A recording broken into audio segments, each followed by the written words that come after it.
It was July. Luce was 16.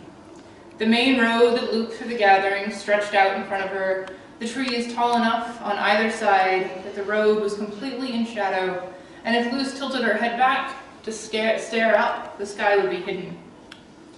Somewhere past the range of her eyes there was a turn, a gradual arcing east, but right now, as far as Luce could see, the road went on into eternity. She heard one of the trucks driving up behind her and pulled over to the side to let it pass. They move slow around here because they had the time to, and also to keep from tearing up the earth, so it would be there to shelter them next summer too. The truck made a friendly beep as it came abreast of Luce and pulled to a stop. Athena leaned out the window. "Hey, Luce, want to ride?" Luce looked down at the front wheel of the bike and back at Athena. She'd been in one of those spaces where the world went soft, but it'd probably take her a while to get back there. She'd probably be to her next delivery or pickup before she managed it, and then she'd probably have to start over. And Athena told good jokes. "Sure," Luce said, and hefted the bike into the truck's bed before sliding into the passenger seat. The truck hadn't rolled forward more than a few feet when Athena brought it up short again. She turned to Luce and asked simply, "Do you want to drive?" "I don't know how." Luce could have started learning this past year. She didn't know who she would have asked, though. Her mom, who sometimes got exhausted in days just driving to the grocery store, clearly wasn't going to be the person to show her. Her dad hadn't suggested it, and Luce wasn't going to, as he seemed overworked and tired approximately all of the time. The few times her Aunt Jo would come through between now and the last gathering, Luce had almost worked up the nerve to ask her. But every time, she'd convinced herself that tomorrow was going to be the day she asked. Really, tomorrow would be the day that Jo took off again. "So," Athena said, "how old are you?" And then, before Luce could even start to make a sound, she shook her head dismissively. "Nah, it doesn't matter. We're here." And she shrugged in a delighted sort of way. "I'll show you which pedal does which. Bet you already know how a steering wheel works. There's probably not a place on Earth you're less likely to have an accident. If we run into someone going the opposite direction and have to back up to get out of our way, you and I will switch seats and I'll handle the maneuvering. What do you say?" Luce looked at the steering wheel, at the floor of the truck, at the shaded and calm road in front of them. Behind them was a clearing, and the sunlight pouring in through that gap in the trees glinted in the rearview mirror. Luce glanced over her shoulder. The sun seemed to be urging her forward. She looked back at Athena. "Okay." They hopped out of the truck and switched sides. As Luce was settling herself into the driver's seat, trying to make sure she was taking deep breaths, Athena had already launched into a rambling monologue about pedals and gear shifts and clutches and the many peculiar character traits of this truck. Apparently all the trucks here had them. "I suppose," Athena said, "you are starting with one of the trickier ones, but that just means everything will be easier from here, right? So yeah, our friend here isn't an automatic, which means you're going to have to use both your feet. Sounds more fun already, right?" Luce listened intently, managing to pick out which words were actually relevant for what she was about to attempt. They lurched and stalled down the road for a while.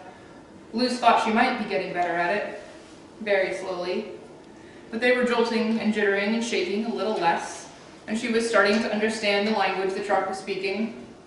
She could feel the engine grumbling and detect the urgency in its changes in pitch. She thought she deciphered the difference between a hum and a growl.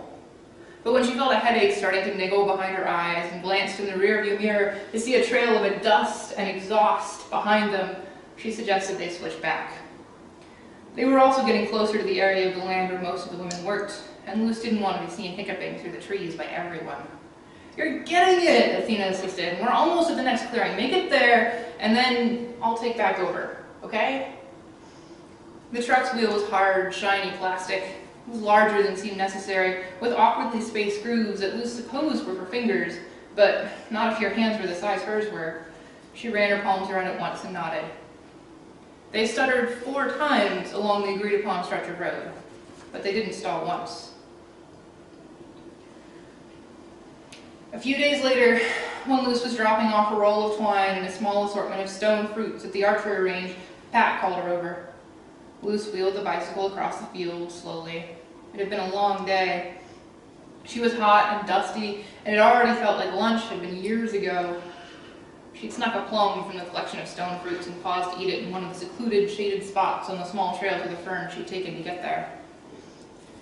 "I hear Athena tried to teach you to drive in the big old brown truck," Pat said, once Luce was close. Luce wasn't sure if she was about to be chastised. "Yeah," she said, even more slowly than she wheeled the bicycle over. "Do you have dinner plans?" Still apprehensive, Luce shook her head. While she loved knowing the things she'd learned from Pat, she was one of the more intimidating figures at the gathering. She had a sternness and a stoicness to her that Luce had never been able to see behind. She was gentle when she taught things, but Luce couldn't remember ever having seen her laugh. And if anyone here was a rule follower, which no one here was, it was Pat. "Well, let me give you a proper driving lesson then," Pat said. "Okay." So that evening, Pat drove them out to a field where cars would be parked later once more women started arriving. She'd chosen a different truck, newer but still a stick shift. This lesson was much more regimented. Pat held a clear outline in her head and was moving them through it item by item. That outline included reversing. Luce was mostly fascinated by figuring out how this truck communicated differently than the one she and Athena had been in. It did drive smoother, that was true. It wasn't a snag when you turned the wheel to the left. It moved between gears without as much hemming and hawing. It didn't have to be negotiated with as much, but this was also because it was sure of what it was doing.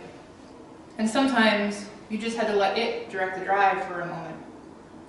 Its language was more subdued, and so even if it didn't complain as much, Luce couldn't understand it quite as well. When they reached the end of Pat's itinerary, she said, "Nicely done," and drove them back toward the center of the land. On the way back to the place in Pennsylvania where Luce spent the other 11 months of her year, her Aunt Jo asked if she wanted to drive the station wagon. Jo waited until they reached a stretch of secluded highway that, on her many trips along it, she'd never seen another vehicle traversing. It was only 2 lanes, already twice as big as anything Luce had ever driven on before, and ran through the woods for some miles before ending up in quiet residential areas on either end. Pulling over to the shoulder, Jo unbuckled her seatbelt, and Luce swallowed the nothing that was stuck in her throat. It went all right for a while. The station wagon drove easier than any of the trucks had, and the road was smoother, and there was more room. Jo kept telling her to go faster, though. Soon she was going 4 times faster than she ever had at the gathering. She kept her eyes fixed on the road in front of her, making constant, minute adjustments, trying to keep the car exactly where it was supposed to be. Her knuckles were going white, but she had to prove she could do this. There weren't any cars anywhere around.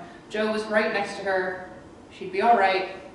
Her shoulders were hunched and tight. She was leaning forward till her chest was less than a foot away from the top of the wheel. She twitched the wheel back to the right after having twitched it to the left a moment before. "Hey," Jo said quietly from the seat beside her. Luce couldn't look over. She couldn't take her eyes off the road. "Look farther ahead," Jo said. "What?" "Don't look where you are, look where you're going." "What?" "You're staring right at the car's nose, so every change you make has a giant effect. But if you look farther ahead, the changes will even out." "What?" Jo pointed at some spot that wasn't the horizon, but somewhere between where Luce sat and there. "See that next big tree? Look that far ahead." Luce did what she could to pull her eyes farther up the road. She felt like she was losing control, like a bump was going to appear and she was going to miss it and the station wagon was going to go spinning into the weeds. But she tried to trust Jo. She looked where Jo's finger had been pointing, and then she managed to look where Jo's finger would have been pointing if it still was. She looked ahead. She looked where they were going.